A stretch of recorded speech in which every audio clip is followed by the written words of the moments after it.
Assalamualaikum warahmatullahi wabarakatuh. Perkenalkan, nama saya Muhammad Suryadi. Saya adalah salah satu mahasiswa di kampus UIN Cyber Syekh Nurjati Cirebon. Dan saat sekarang ini saya berada di kelas B4 dengan nomor induk mahasiswa 238 1130 129. Oke, kali ini kita akan membahas tentang kurangnya minat siswa dalam belajar di era gadget dan teknologi. Oke, kita lanjut ke slide berikutnya. Oke, kita masuk ke latar belakang ya. Dalam era digital yang serba cepat, teknologi berkembang dengan sangat pesat dan menjadi bagian tak terpisahkan dari kehidupan sehari-hari, termasuk di kalangan pelajar. Gadget seperti smartphone, tablet, dan laptop telah menjadi alat utama dalam aktivitas sehari-hari siswa. Namun penggunaan gadget yang tidak terkontrol justru menurunkan minat siswa dalam belajar. Mereka lebih tertarik pada hiburan seperti game, media sosial, dan konten visual yang instan dibandingkan aktivitas belajar yang memerlukan fokus dan ketekunan.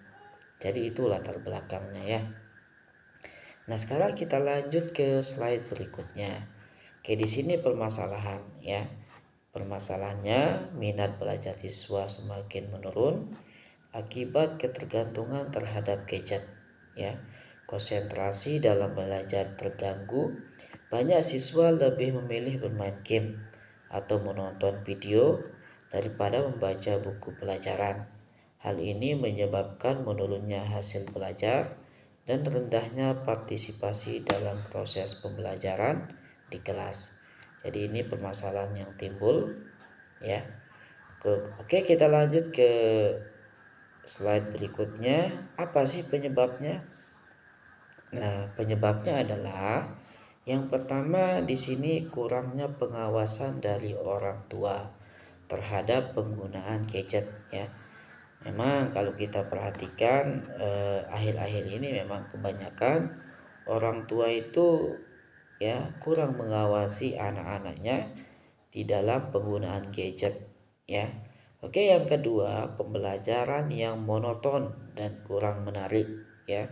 Jadi ya terutama bagi pendidik ya, kebanyakan itu mereka itu menggunakan metode pembelajaran yang sifatnya monoton atau itu aja bentuknya ya. Misalnya ceramah ya ceramah saja ya. Ya, tidak ada metode pembelajaran yang sifatnya menarik ya, menarik siswa di dalam proses pembelajaran itu. Kemudian yang ketiga, akses yang terlalu mudah terhadap hiburan digital. Kemudian yang keempat, kurangnya kesadaran siswa akan pentingnya pendidikan ya. Jadi kita sebagai seorang pendidik seharusnya kita memberikan saran atau masukan kepada siswi kita ya tentang pentingnya sebuah pendidikan ya untuk masa depan mereka. Oke, kita lanjut ke slide berikutnya ya. Dampak negatif ya. Apa dampak negatif dari penggunaan gadget yang berlebihan ini bagi siswa ya? Dampak negatifnya adalah yang pertama itu prestasi akademik siswa menurun ya. Yang pastinya kalau seorang siswa ya lebih banyak menggunakan gadgetnya ketimbang belajar ya, yang pastinya prestasi akademiknya itu nanti pasti akan menurun, bahkan down sama sekali ya. Kemudian yang kedua ya, dampak negatifnya itu adalah siswa kehilangan motivasi untuk belajar. Jadi motivasinya akan berkurang. Kenapa? Karena yang dia pikirkan adalah gadgetnya atau media sosialnya ya. Kemudian yang ketiga, munculnya perilaku malas dan suka menunda-nunda tugas. Ini dampak negatif yang ketiga. Jadi seorang siswa yang sudah terlanjur sering ya menggunakan gadget ya, maka dia ya akan muncul padanya itu perilaku yang malas ya, yang suka-suka menunda tugas. Kemudian yang keempat, meningkatnya ketergantungan terhadap hiburan digital ya. Jadi inilah dampak negatif yang ditimbulkan ya kalau seorang siswa-siswi itu lebih cenderung kepada gadgetnya atau media sosialnya ketimbang belajar. Oke, kita lanjut ke slide berikutnya. Di sini ada solusi yang kami tawarkan ya.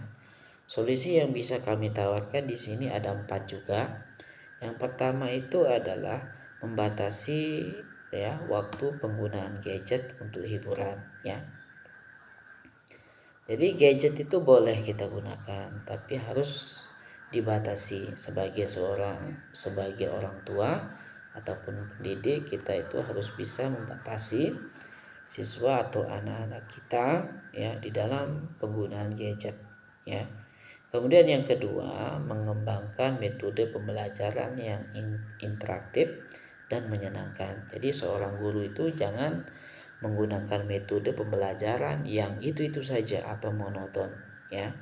Kita itu harus bisa mencari metode pembelajaran yang beraneka ragam ya. Beraneka ragam metode yang bisa kita gunakan agar pembelajaran itu bisa menarik. Kemudian yang ketiga maksud saya, mengarahkan penggunaan teknologi untuk hal-hal yang bersifat edukatif ya.